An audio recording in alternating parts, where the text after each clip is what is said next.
ایک صحابی حضور کی خدمت میں حاضر ہوئے، عرابی تھے، دیہات کے رہنے والے تھے۔ انہوں نے حضور کی بارگاہ میں ایک بات عرض کی کہ حضور اسلام کے حکام تو بہت سارے ہیں، آج بھی اگر آپ دیکھیں تو کتابیں بھری پڑی ہیں۔ پھر حضور ارشاد فرماتے تھے، صحابہ اس کو سنتے تھے، محفوظ کرتے تھے، آگے بیان فرماتے تھے۔ ان کا بہت سارے احکام ہیں اسلام کے، میں ایک دیہاتی شخص ہوں، مجھے کوئی ایک بات ارشاد کر دیجئے جو میرے لیے کافی ہو۔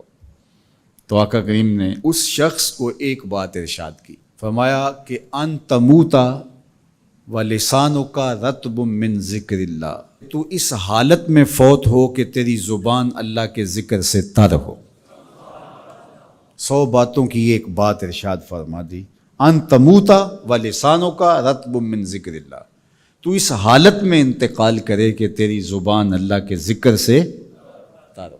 میں اور آپ اپنی زندگی اس طرح سے گزاریں کہ موت اچانک آئے یا طبی موت آئے، جس حالت میں بھی ہمیں موت آئے تو ہماری زبان عادی ہو اللہ کے ذکر کی، ادھر سے سانس ٹوٹ رہی ہو اور ادھر لبوں پر اللہ کا نام جاری ہو۔ جس شخص کا آخری کلمہ لا الہ الا اللہ ہوا، اللہ اس کو جنت میں داخل فرماتا ہے۔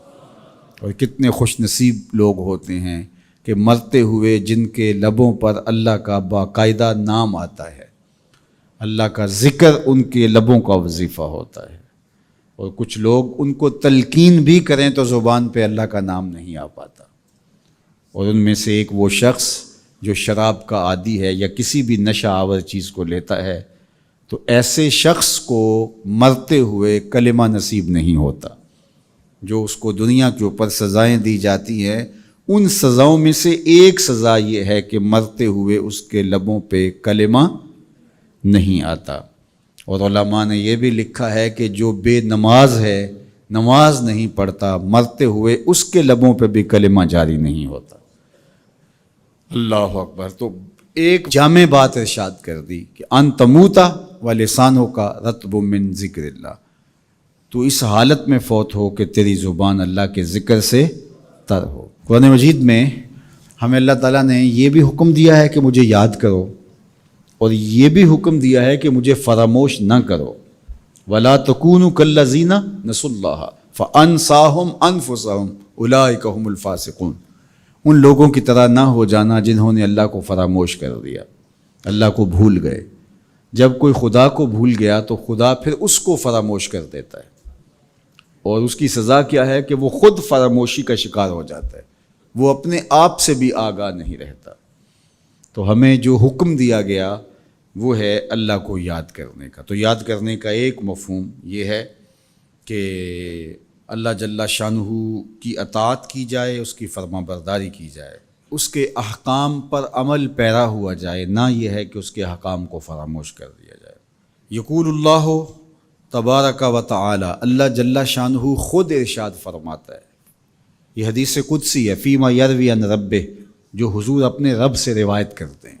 اللہ جل شانہ کیا ارشاد فرماتا ہے، سنیے، انا عند ظن عبدی بی، میرا بندہ میرے بارے جو گمان کرتا ہے میں ایسے ہی معاملہ کرتا ہوں، یعنی بندے کو میرے سے جو گمان ہے تو میں اس کے مطابق معاملت فرماتا ہوں۔ وَأَنَا مَعَهُ إِذَا ذَكَرَنِي، اور جب وہ مجھے یاد کرتا ہے میں اس کے ساتھ ہی ہوتا ہوں۔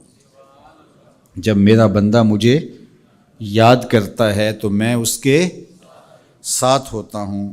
فَإِذَا ذَكَرَنِي فِي نَفْسِهِ ذَكَرْتُهُ فِي نَفْسِي، جب وہ مجھے اپنے دل میں یاد کرتا ہے تو میں بھی اسے اکیلے یاد کرتا ہوں۔ کتنی بڑی بات ہے کہ کسی کو رب یاد کرے، اللہ اکبر۔ کہا جب وہ اکیلے مجھے یاد کرتا ہے تو میں بھی اس کو اکیلے یاد کرتا ہوں۔ وَإِن ذَكَرَنِي فِي مَلَئٍ ذَكَرْتُهُ فِي مَلَئٍ خَيْرٍ مِّنْهُمْ، اگر وہ مجھے مجمع میں یاد کرتا ہے، لوگوں کے ہجوم میں یاد کرتا ہے، تو میں بھی اسے مجمع میں یاد کرتا ہوں جو اس مجمع سے بہتر ہے، اس اجتماع سے بہتر ہے۔ یہاں نیک بد گناہ گار سارے طرح کے لوگ ہیں، لیکن میں فرشتوں کے اجتماع میں یاد کرتا ہوں۔ اللہ اکبر۔ کیا منظر ہوتا ہوگا کہ جب اللہ فرشتوں میں کسی بندے کو یاد فرما رہا ہو، اللہ اکبر۔ اور ایک حدیث میں جو ہے وہ اس کے پھر آگے لفظ جو ہے یہ ہیں، میرا بندہ میری طرف اگر ایک بالشت چل کے آتا ہے تو میں ایک ذرا آتا ہوں، اور میرا بندہ میری طرف اگر 1 قدم آتا ہے 70 قدم آتا ہوں، اور اگر میرا بندہ میری طرف چل کر آتا ہے اتیت ہو ہر والا، میری رحمتیں دوڑ کے استقبال کرتی۔ اللہ اکبر۔ تو کتنی کرم نوازی ہوتی ہے جو اس کو یاد کرتا ہے۔ تو یاد کا چراغ کبھی بھی بجھنا نہیں چاہیے۔